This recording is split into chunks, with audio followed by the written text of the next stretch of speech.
قالوا أولم تك تأتيكم رسلكم بالبينات قالوا بلى قالوا فادعوا وما دعاء الكافرين إلا في ضلال. الحمد لله نحمده ونستعينه ونستغفره ونعوذ بالله من شرور أنفسنا ومن سيئات أعمالنا من يهده الله فلا مضل له ومن يضلل فلا هادي له وأشهد أن لا إله إلا الله وحده لا شريك له وأشهد أن محمدا عبده ورسوله صلى الله عليه وعلى آله وصحبه وسلم. يا أيها الذين آمنوا اتقوا الله حق تقاته ولا تموتن إلا وأنتم مسلمون. يا أيها الناس اتقوا ربكم الذي خلقكم من نفس واحدة وخلق منها زوجها وبث منهما رجالا كثيرا ونساء واتقوا الله الذي تساءلون به والأرحام إن الله كان عليكم رقيبا. يا أيها الذين آمنوا اتقوا الله وقولوا قولا سديدا يصلح لكم أعمالكم ويغفر لكم ذنوبكم ومن يطع الله ورسوله فقد فاز فوزا عظيما. أما بعد فإن أصدق الحديث كتاب الله وخير الهدى هدى محمد صلى الله عليه وعلى آله وصحبه وسلم وشر الأمور محدثاتها وكل محدثة بدعة وكل بدعة ضلالة وكل ضلالة في النار. Kaum muslimin yang dimuliakan oleh Allah Subhanahu wa taala, alhamdulillah kita bersyukur kepada Allah Subhanahu wa taala dengan segala karunia nikmat yang diberikan oleh Allah kepada kita. Dan kita harus bersyukur dengan nikmat-nikmat yang telah Allah berikan. Nikmat iman, nikmat Islam, dan nikmat diberikannya keistiqamahan untuk menjalankan sunnah Nabi sallallahu alaihi wasallam. Banyak saudara-saudara kita yang tidak sanggup istiqamah, bahkan berat untuk menjalankan semuanya. Banyak di antara saudara-saudara kita yang tadinya mengenal sunnah Nabi kemudian meninggalkannya serta tidak lagi mempelajarinya. Maka seorang muslim sudah sepantasnya bersyukur kepada Allah Subhanahu wa taala diberikan nikmat tersebut, dan nikmat Allah juga termasuk di antaranya dijauhkannya seorang dari segala musibah dan malapetaka. Kaum muslimin yang dimuliakan oleh Allah Subhanahu wa taala, telah menjadi sesuatu yang diketahui oleh khalaik ramai bahwasanya kita sekarang hidup di zaman, di masa yang penuh dengan fitnah, di masa orang-orang banyak bermaksiat kepada Allah Subhanahu wa taala, mengkhianati Allah Subhanahu wa taala, mengkhianati Nabi-Nya sallallahu alaihi wasallam. Masa di mana banyak perselisihan, masa di mana banyak perpecahan, di mana manusia terombang-ambing ke kiri dan ke kanan di bawah arus yang tidak menentu, sehingga banyak orang yang bingung kemana dia harus berjalan, kemana dia harus mengikuti, dan dia mencari-cari jalan-jalan mana yang dapat mengantarkan kepada kejayaan dan kemenangan Islam, mana jalan yang benar. Banyak orang yang bingung. Maka oleh karenanya kaum muslimin yang dimuliakan oleh Allah Subhanahu wa taala, kita harus mencari jalan tersebut, jalan kejayaan, jalan kemenangan, jalan kebenaran, dan jalan menuju keselamatan hingga masuknya kita ke dalam surganya Allah Subhanahu wa taala. Dan itu menjadi tugas kita semuanya untuk mencari jalan tersebut, dan menyelamatkan umat ini dari berbagai macam fitnah, berbagai macam musibah dan hal-hal yang lainnya yang membahayakan agama mereka. Maka kaum muslimin yang dimuliakan oleh Allah Subhanahu wa taala, jalan satu-satunya untuk mendapatkan kejayaan, kemenangan adalah dengan meniti jalan sebagaimana yang telah dijalankan oleh Nabi dan para sahabatnya radhiyallahu anhum ajma'in. Kita harus meniti jalan yang telah dijalani oleh Rasul sallallahu alaihi wasallam dan sahabatnya radhiyallahu anhum ajma'in, agar kita mendapatkan kejayaan dan kemenangan kembali. Sebagaimana Allah Subhanahu wa taala telah memberikan kejayaan dan kemenangan tersebut terhadap generasi-generasi terbaik dari sahabat Nabi radhiyallahu anhum ajma'in. Dan kita hidup dalam keadaan banyak orang yang dihinakan oleh Allah Subhanahu wa taala. Bahkan mungkin kita pun juga termasuk orang-orang yang dihinakan oleh Allah Subhanahu wa taala. Namun kita berlindung dari hal tersebut.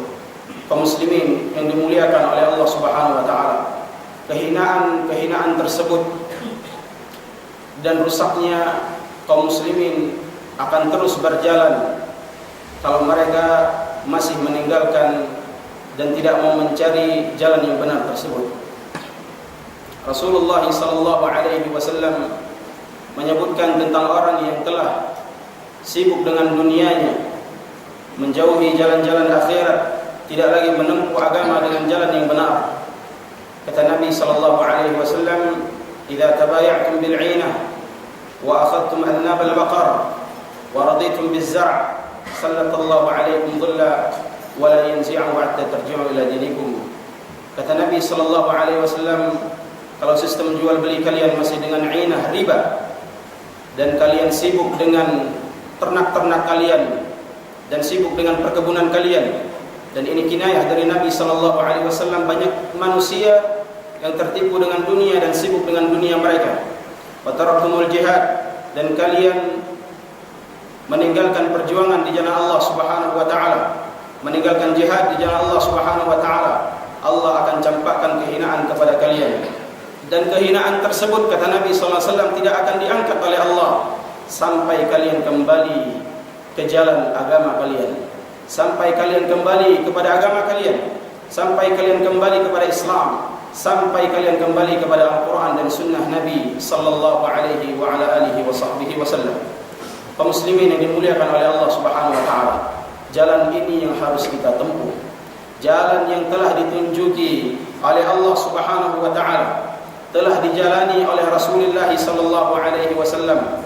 Maka Allah Subhanahu wa taala memerintahkan kita untuk mengikuti jalan ini, menempuh jalan ini, karena jalan keselamatan, jalan kemenangan dan kejayaan hanya ada satu, tidak berbilang. Jalan menuju surganya Allah Subhanahu wa taala dan kemenangan Islam hanya ada satu dan tidak berbilang. Allah Subhanahu wa taala berfirman tentang Nabi kita Muhammad sallallahu alaihi wasallam. Allah menyebutkan, wa anna hadha sirati mustaqima fattabi'uhu wa la tattabi'us subul fatafarraqa bikum an sabilihi. Kata Allah Subhanahu wa taala berkaitan dengan Nabi sallallahu alaihi wasallam, inilah jalanku, maka ikutilah jalan ini. Jangan kalian ikuti jalan-jalan yang lain, karena jalan-jalan yang lain tersebut akan membuat kalian bercerai-berai dari jalan Allah Subhanahu wa taala. Kaum muslimin yang dimuliakan oleh Allah Subhanahu wa taala, jalan apa yang dimaksud oleh Nabi sallallahu alaihi wasallam? Ibnu Mas'ud, Abdullah bin Mas'ud menerangkan, menjelaskan tentang ayat ini. Kata Ibnu Mas'ud, khatta lana Rasulullah sallallahu alaihi wasallam khattan thumma qala hadha sabilullah, thumma khatta khututan an yaminihi wa an shimalihi wa qala hadhihi as-subul al-mutafarriqa laysa laha sabil illa wa alayhi asy-syaitan yad'u ilayhi. Kata Ibnu Mas'ud, Abdullah bin Mas'ud menghikayatkan tentang Nabi sallallahu alaihi wasallam, di mana Nabi sallallahu alaihi wasallam menarik satu garis Nabi SAW menarik satu garis di hadapan kami.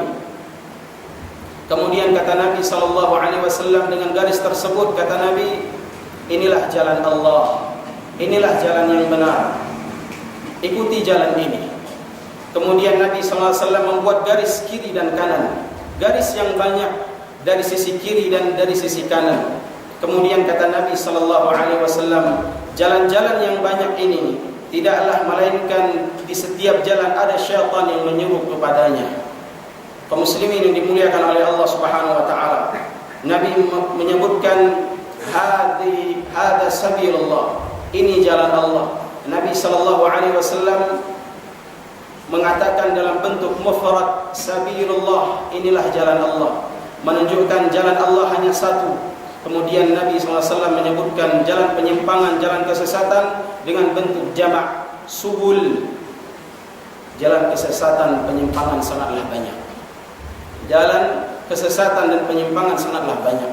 Jangan ikuti jalan-jalan tersebut. Ikuti jalan yang benar ini, jalan yang telah dibawa oleh Rasulullah SAW dan para sahabat Nabi radhiyallahu anhum ajma'in. Ikuti jalan ini, maka kita akan terselamatkan dan akan meniti jalan kejayaan yang sebenarnya. Kaum muslimin yang dimuliakan oleh Allah Subhanahu wa taala, maka dalam hal ini pertanyaannya, bagaimana cara kita meniti jalan tersebut? Bagaimana caranya kita bisa berjalan di atas jalan tersebut? Bagaimana caranya kita bisa menempuh jalan tersebut sehingga kita berada di jalan yang benar, tidak lagi terombang-ambing, tidak lagi bertanya-tanya siapa yang benar, apakah saya sudah benar? Tidak ada lagi keraguan. Maka jalan apa yang harus kita tempuh? Jalan yang harus kita tempuh sebagaimana yang telah ditempuh oleh para sahabat, yaitu dengan cara menuntut ilmu. Hadir di majelis ilmu, hadir di kajian-kajian ilmu, semarakkan kajian-kajian ilmu, semarakkan majelis-majelis ta'lim, dan semarakkan keilmiahan sunnah Nabi SAW dan ajaran Islam ini. Itu cara yang pertama. Maka dengan cara ini kita harus tempuh cara ini yang pertama kali. Sebagaimana para sahabat Nabi radhiyallahu anhum menempuh jalan ini. Karena menuntut ilmu adalah menjadi kebiasaannya para salafun salih. Menuntut ilmu adalah ciri khas para salafun salih. Bahkan disebutkan oleh putri dari Syekh Muqbil rahimahullah ta'ala, itu Ummu Abdullah, dan beliau menulis satu kitab yang beliau beri judul Sifatul Mar'ah As-Salihah, karakteristik orang-orang yang salih, karakteristik wanita-wanita salihah, dan masuk di dalamnya para lelaki. Beliau mencantumkan salah satu karakteristik ciri-ciri ahlu sunnah dan orang-orang salih itu al-ihtimam bil ilmu wal fiqh, punya perhatian terhadap ilmu, punya perhatian terhadap agama Allah Subhanahu wa taala dengan mempelajarinya. Ini jalan pertama untuk mendapatkan kejayaan, untuk bisa mengerti mana jalan yang benar, mana jalan yang salah. Kaum muslimin yang dimuliakan oleh Allah Subhanahu wa taala, banyak orang yang berteriak, banyak orang yang bersorak, apakah kejayaan Islam bisa terwujud dengan duduk di majelis ta'lim? Banyak orang yang berteriak, apakah kemenangan Islam bisa terwujud dengan duduk di masjid-masjid dan mempelajari ilmu-ilmu? Ketahuilah bahwasanya jalan inilah awal perjalanan yang ditempuh oleh sahabat Nabi radhiyallahu anhum ajma'in, sehingga jelas bagi mereka mana jalan yang benar, mana jalan yang salah, mana jalan yang mengikuti hawa nafsu, mana jalan-jalan yang mengikuti wahyu dari Allah Subhanahu wa taala. Maka kaum muslimin yang dimuliakan oleh Allah Subhanahu wa taala, menuntut ilmu adalah satu jalan menuju kejayaan. Bahkan menuntut ilmu sarana dipermudahnya seseorang untuk bisa memasuki surganya Allah Subhanahu wa taala. Dalam hadis yang sudah masyhur, Nabi sallallahu alaihi wasallam menyebutkan, man salaka tariqan yaltamisu fihi ilman sahhalallahu lahu bihi tariqan ila jannah.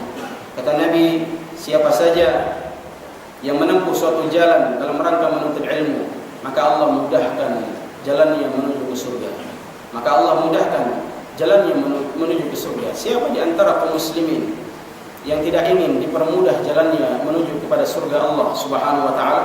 Dan salah satu caranya dengan cara duduk di majelis ilmu. Duduk di majelis ilmu sehingga dia mengerti mana yang benar, mana yang salah, sehingga dia mengerti mana yang sesuai sunnah, sehingga dia mengerti mana syirik, mana bid'ah, mana syirik, mana tauhid, mana sunnah, mana bid'ah, mana khurafat, mana yang benar-benar sesuai dengan dalil-dalil syar'i. Semuanya akan bisa ia bedakan dengan cara menuntut ilmu, duduk di majelis ilmu. Kaum muslimin yang dimuliakan oleh Allah Subhanahu wa taala.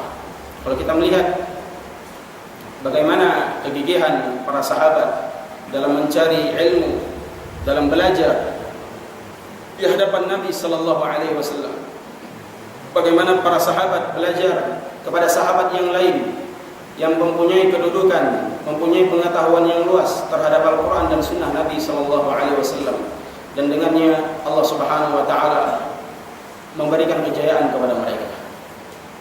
Karena dengan ilmu yang didasari dengan ilmu tauhid, memperkuat keimanan mereka, yakin kepada Allah Subhanahu wa taala. Dengan ilmu tauhid, dengan takutnya mereka kepada Allah Subhanahu wa taala. Maka kalau kita melihat sekarang banyak dakwah-dakwah yang telah diselewengkan, banyak dakwah-dakwah yang dicampuri dengan lelucon dan canda, banyak dakwah-dakwah yang isinya hanya tawa, lawakan dan lain sebagainya, maka pada hakikatnya ini akan merusak dakwah Nabi sallallahu alaihi wasallam. Karena para ulama menyebutkan tidak ada di antara dakwah para salaf yang di sana memicu tawa, canda dan lain sebagainya, maka dia tidak mengicu dakwahnya Nabi sallallahu alaihi wasallam. Dakwah Nabi diperjuangkan dengan darah, keletihan, keringat. Dan mereka mempertaruhkan nyawa mereka demi dakwah ini, demi dakwah yang hak, dakwah yang sesuai dengan Al-Quran dan Sunnah, bukan lawakan, bukan akalan dan lain sebagainya.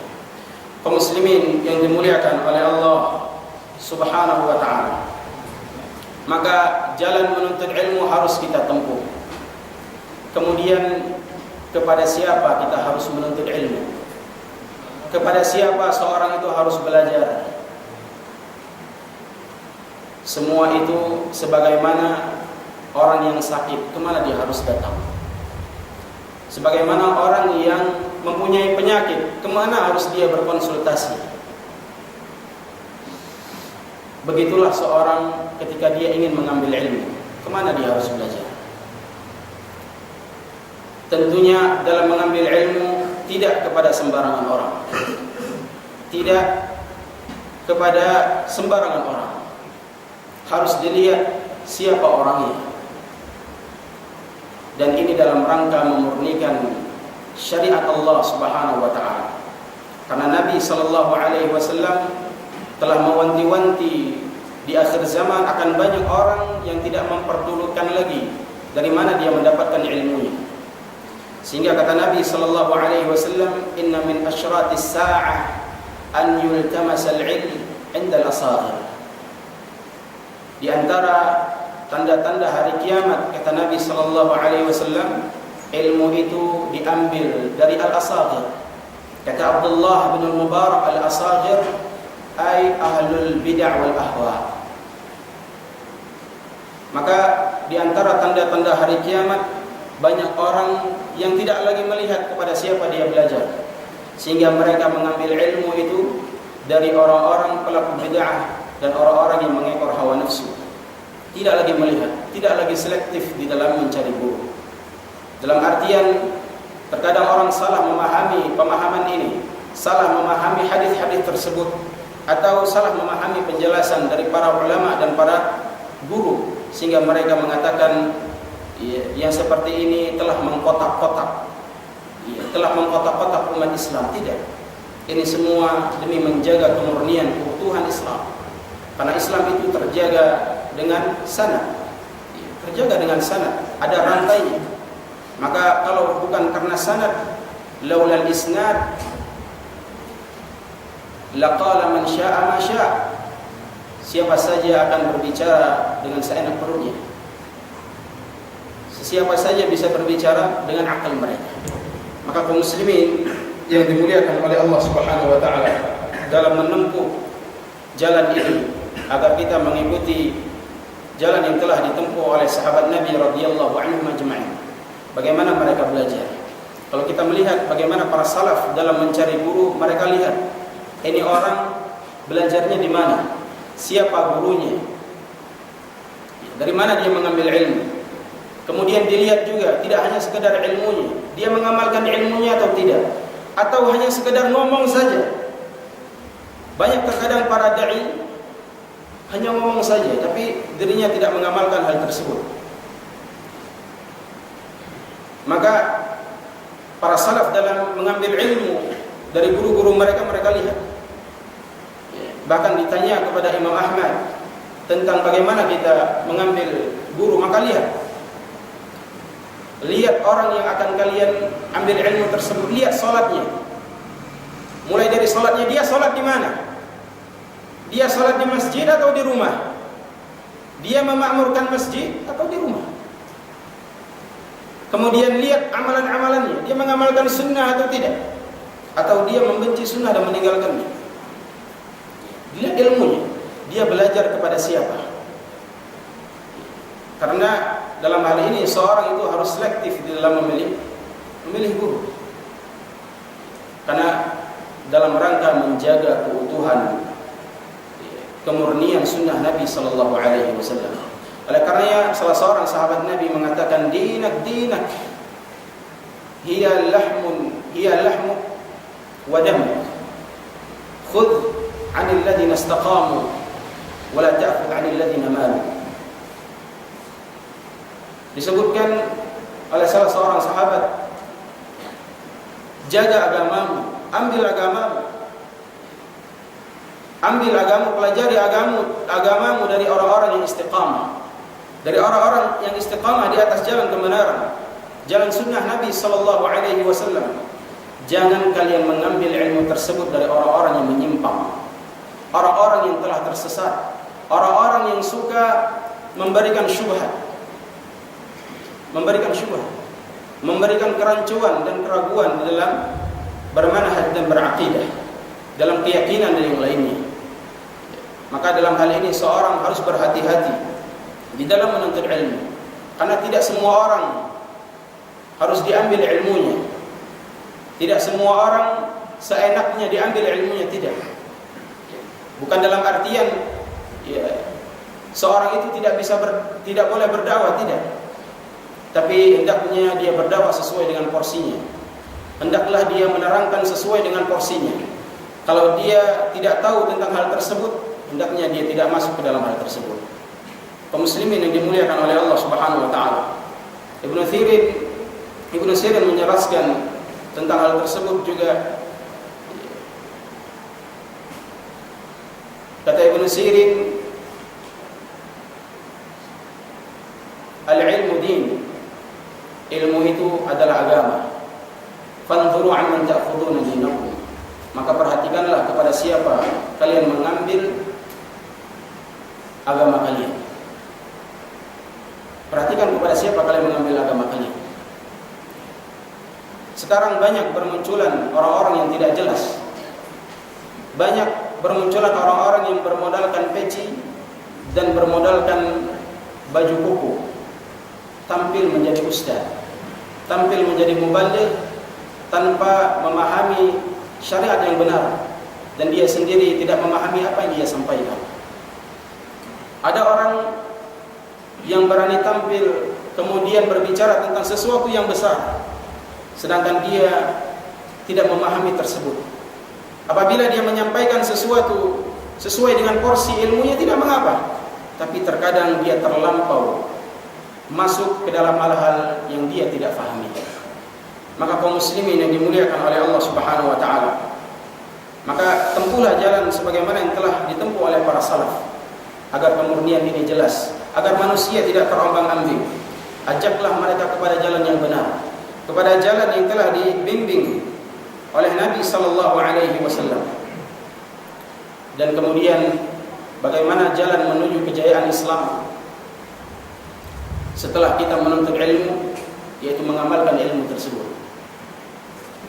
Setelah menuntut ilmu, mendapatkan guru yang baik dan amalkan ilmu tersebut. Banyak orang yang belajar tapi tidak mengamalkan ilmunya. Banyak orang yang masuk ke ma'had, banyak orang yang masuk pesantren, banyak orang yang masuk ke universitas Islam. Dia belajar Islam, dia mempelajari Al-Quran, dia mempelajari sunnah Nabi SAW. Dia tahu itu, namun setelah keluar dari sana semua ia campakkan, tidak diamalkan. Bagaimana Islam ini akan berjaya? Bagaimana Islam ini akan maju? Kalau orang-orang yang keluar dari sekolah-sekolah Islam, orang yang keluar dari universitas Islam tidak mengamalkan Islam dengan benar, tidak mengamalkan apa yang telah ia ketahui. Padahal apa yang ia ketahui akan dibalas oleh Allah Subhanahu wa taala. Apa yang ia ketahui akan dibalas oleh Allah Subhanahu wa taala apabila ia mengamalkannya. Tapi kita melihat banyak keluaran-keluaran dari pesantren, dari ma'had. Setelah mereka keluar dari sana, hilang pula syiar, hilang pula tanda-tanda ataupun lambang-lambang sunnah tersebut hilang. Dan mereka mengganti lambang sunnah dengan lambang-lambang yang tidak benar. Sudah bergaya dengan gaya-gaya yang tidak wajar. Sudah meniru orang-orang yang sebenarnya tidak pantas untuk ditiru. Dan itu memang sudah menjadi kenyataan yang disampaikan oleh Nabi SAW, bahwa umat ini sebagiannya akan mengikuti orang-orang Yahudi dan Nasrani, sejengkal demi sejengkal, sehasta demi sehasta. Ya, tidak mau kalah dengan mereka. Kata Nabi, la tattabi'unna sunana man kana qablakum shibran bi shibrin wa dhira'an bi dhira'in hatta law dakhalu juhra dabbin la dakhaltumuh. Kata Nabi SAW, sungguh di antara kalian akan mengikuti orang-orang sebelum kalian, kaum sebelum kalian, sejengkal demi sejengkal, sehasta demi sehasta.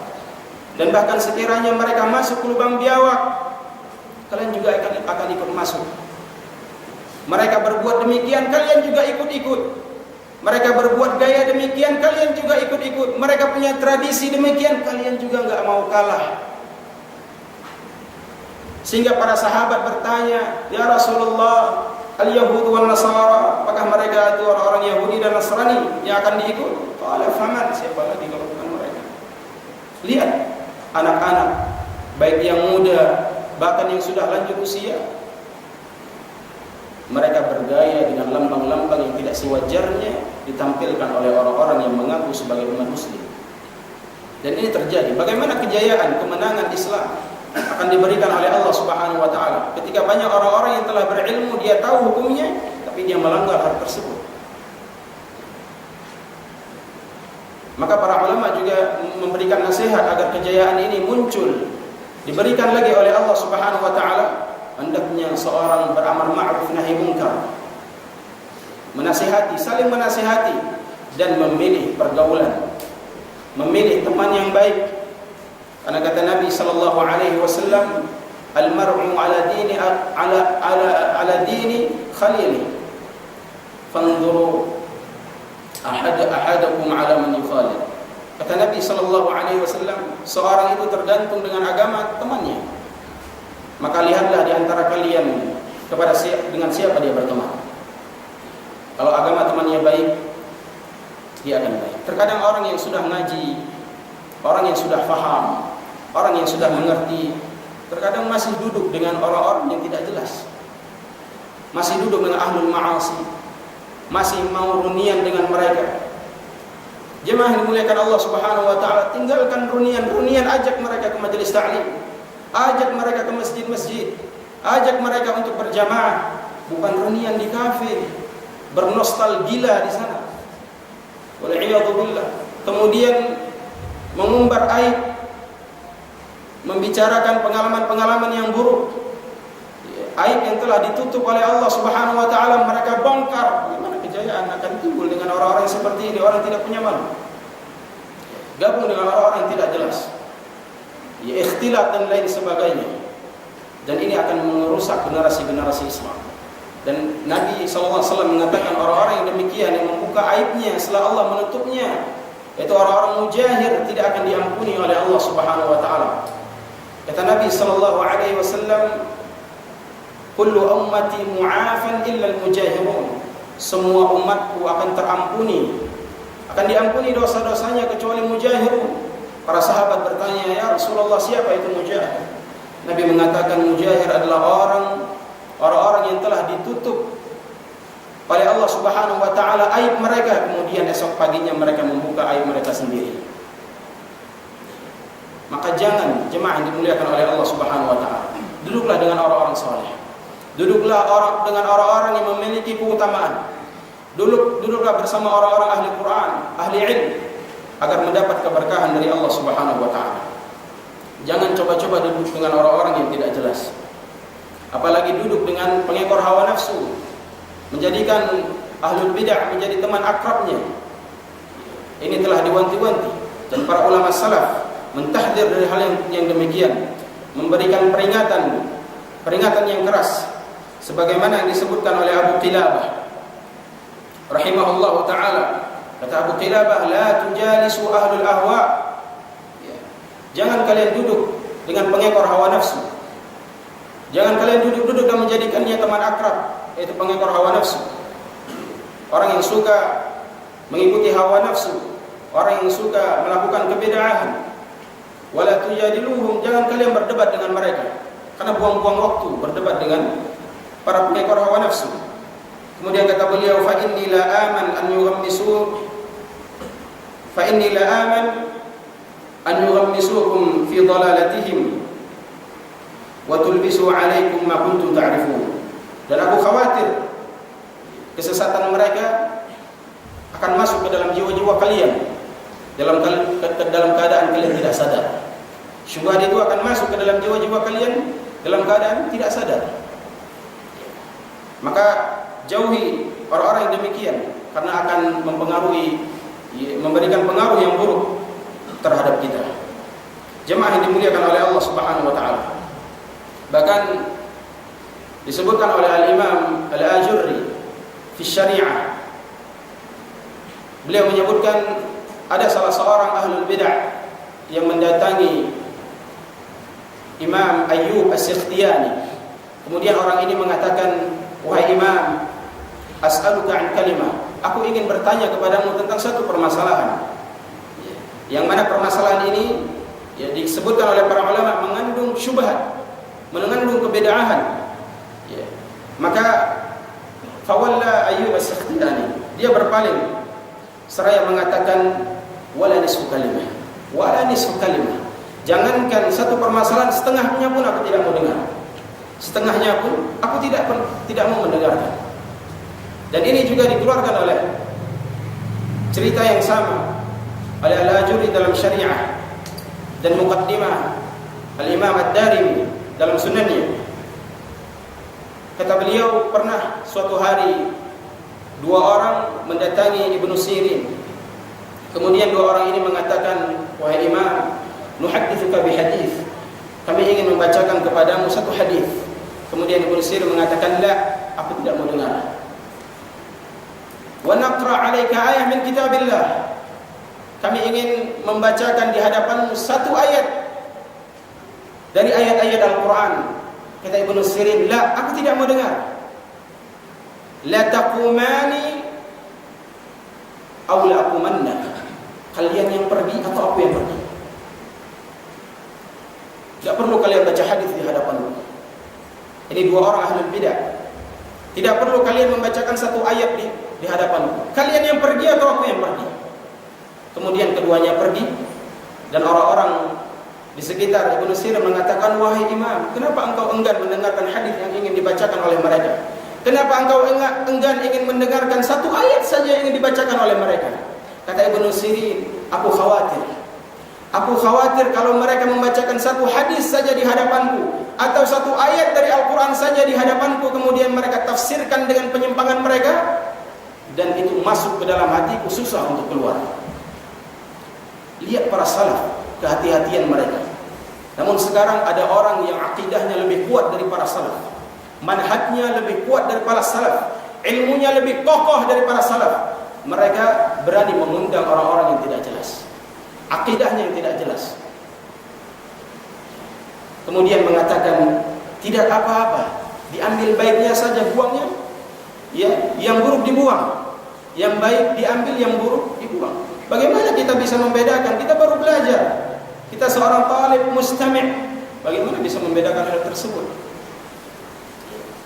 Maka jamaah yang dimuliakan oleh Allah Subhanahu wa taala, nasihat ini adalah nasihat bukan muncul dari saya pribadi, tidak, tapi nasihat ini nasihat umum yang dinasihatkan oleh para ulama agar terjaganya ajaran ini, agar terselamatnya kaum muslimin dari pengaruh-pengaruh yang tidak baik. Karena Nabi sallallahu alaihi wasallam mengatakan, berhati-hatilah kalian kepada para da'i, du'atun ila abwabi jahannam, terhadap para da'i yang mengajak ke pintu neraka. Da'i tapi mengajak ke pintu neraka. Wal'iyadu billah. Maka kaum muslimin yang dimuliakan oleh Allah Subhanahu wa taala, kalau seorang itu tidak bisa atau tidak memperhatikan permasalahan-permasalahan seperti ini, dia akan terombang-ambing. Tidak belajar dengan baik, tidak belajar tauhid dengan baik, tidak belajar sunnah dengan baik, dia akan galau seumur hidupnya. Lihat orang-orang yang mengaku kami faham tauhid, kami telah belajar, kami faham sunnah. Lihat ketika barang sembako naik, ketika rupiah anjlok, dolar naik, beras naik, minyak naik, mereka teriak-teriak di pinggir jalan. Namun orang-orang yang faham tauhid tidak demikian. Mereka yakin yang memberi rezeki kepada mereka ketika barang-barang murah itu Allah Subhanahu wa taala, dan yang memberi rezeki kepada mereka ketika barang sembako mahal tetap Allah Subhanahu wa taala. Manusia hanya diperintahkan untuk ikhtiar. Tidak perlu dikhawatirkan. Apa yang harus kita khawatirkan? Kita punya Allah Subhanahu wa taala. Allah tidak akan menghinakan kita. Allah tidak akan menghinakan orang-orang yang mentauhidkan Allah Subhanahu wa taala. Kalau orang-orang kafir saja yang tidak mengagungkan Allah Subhanahu wa taala dikasih rezeki oleh Allah Subhanahu wa taala, masa kita yang salat, yang mentauhidkan Allah Subhanahu wa taala takut? Kemudian memprovokasi, mengasung rakyat dan lain sebagainya. Ini bukanlah cara-cara ahli sunnah di dalam menyikapi permasalahan-permasalahan seperti ini. Kenapa terjadi yang demikian? Karena banyak manusia, banyak umat sekarang tidak ihtimam terhadap ilmu dan menganggap remeh pengajian-pengajian ilmiah, menganggap remeh mempelajari tauhid, menganggap remeh kajian-kajian sunnah yang mereka katakan tidak berfaedah, tidak akan membuat dunia ini berubah, tidak membuat negara ini berubah menjadi lebih baik, dan itu kesalahan. Sehingga kita lihat mereka mengatakan kejayaan dengan beramai-ramai di hadapan pemerintah, dengan ribut-ribut di hadapan mereka. Tidak, kejayaan tidak demikian. Kejayaan yang telah ditempuh oleh para nabi dan rasul, mulai dari Nabi Nuh, Nabi Musa, Nabi Harun, sampai kepada Nabi Muhammad sallallahu alaihi wasallam, jalan yang ditempuh untuk kejayaan adalah dengan dakwah di jalan Allah Subhanahu wa taala. Qul hadhihi sabili ad'u ila Allah ala basiratin ana wa man ittaba'ani. Inilah jalan. Aku menyuruh kepada Allah Subhanahu wa taala. Apa manfaatnya menyuruh kepada Allah? Agar mereka takut kepada Allah Subhanahu wa taala. Agar mereka takut kepada Allah Subhanahu wa taala dan yakin kepada Allah Subhanahu wa taala. Allah akan memberikan keselamatan kepada umat ini. Allah akan memberikan kemenangan dan kejayaan dan pertolongan kepada orang-orang yang kokoh keimanannya. Ini janji Allah Subhanahu wa taala. Inna lanansuru rusulana walladzina amanu fil hayatid dunya wa yawma yaqumul ashhad. Kata Allah Subhanahu wa taala, sesungguhnya kami benar-benar akan menolong rasul-rasul kami dan orang-orang yang beriman dalam kehidupan dunia dan nanti sampai hari persidangan di hadapan Allah Subhanahu wa taala. Allah akan tolong. Maka muslimin yang dimuliakan oleh Allah Subhanahu wa taala, kejayaan ini dengan berpegang teguh kepada Al-Qur'an dan Sunnah ala fahmi salaf, mengajak umat bersatu di atas manhaj yang benar, mengajak manusia bersatu di atas akidah yang benar. Bukan bersatu di atas kelompoknya, bukan mengajak kepada kelompoknya, mengajak kepada ormasnya, mengajak kepada yayasannya, mengkultuskan dirinya, tidak. Ya, karena Ahlussunnah itu orang yang sangat hirs ala jam'i kalimatil muslimin, untuk mempersatukan suara kaum muslimin, yaitu mempersatukannya di atas Al-Quran dan Sunnah. Maka kaum muslimin yang dimuliakan oleh Allah Subhanahu wa ta'ala, kalau jalan ini kita tidak tempuh, maka jangan harap kejayaan Islam itu akan kembali. Kalau banyak orang meremehkan jalan ini, jalan dakwah kepada Allah Subhanahu wa ta'ala, dengan menerbitkan atau memberikan pengajaran-pengajaran yang benar, mendakwahkan anak-anak, para pemuda dengan doktrin-doktrin yang benar, sehingga keluarlah kader-kader yang kuat tauhidnya, mengamalkan sunnah, tahu agama, Allah akan berikan kejayaan. Pasti Allah akan berikan kejayaan. Dan akan muncul, akan lahir pemimpin-pemimpin yang baik ketika rakyatnya baik. Maka jangan berharap akan muncul pemimpin yang baik kalau rakyatnya tidak baik. Tidak akan muncul pemimpin yang baik. Sampai hari kiamat tidak akan muncul kalau rakyatnya tidak baik. Sebagaimana Nabi SAW memberikan pengajaran kepada para sahabat. Lihat para sahabat di masa generasi mereka, orang-orang yang baik, muncullah orang-orang yang baik.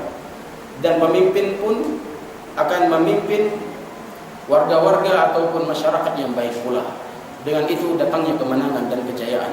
Maka kaum muslimin yang dimuliakan oleh Allah Subhanahu wa ta'ala, sekali lagi, tempuhlah jalan ini. Bersemangatlah untuk menghadiri kajian ilmu. Semarakkanlah dakwah Islamiyah. Ajarkan kepada anak-anak kita tauhid, kepada santri-santri kita tauhid. Lazimilah sunnah ini. Perintahkan kepada mereka untuk mengamalkan sunnah, jangan dilepas. Walaupun itu berat, karena kata Nabi SAW, sayati 'ala an-nasi zaman al-qabid 'ala dinih kal-qabid 'ala al-jamr. Akan datang suatu zaman di mana orang-orang yang berpegang teguh kepada agamanya seperti berpegang teguh, seperti menggenggam bara api. Bara api panas, tapi harus dipegang. Berpegang teguh kepada sunnah sulit, berat, banyak cemoohannya, banyak tantangannya, banyak diejek, diusir dan lain sebagainya, tapi tetap harus dipegang. Sebagaimana kata Nabi, memperumpakannya seperti menggenggam bara api, harus dipegang walaupun panas. Maka jemaah dimuliakan Allah, pertahankan prinsip ini. Setiap Ahlussunnah harus punya prinsip. Di dalam dia belajar, di dalam dia berdakwah, dia bersikap harus punya prinsip. Dan dia prinsip itu dibangun di atas Al-Quran dan Sunnah ala fahmi salafil ummah. Mungkin ini yang bisa saya sampaikan. Semoga yang sedikit ini bermanfaat untuk saya pribadi dan antum semuanya. Aqulu qawli hadza wa astaghfirullah li wa lakum wa li sairil mu'minin. Subhanakallahumma wa bihamdik wa asyhadu an la ilaha illa anta wa astaghfiruka wa atubu ilaik. Wassalamualaikum warahmatullahi wabarakatuh. وتعاونوا على البر والتقوى ولا تعاونوا على الإثم والعدوان واتقوا الله إن الله شديد العقاب.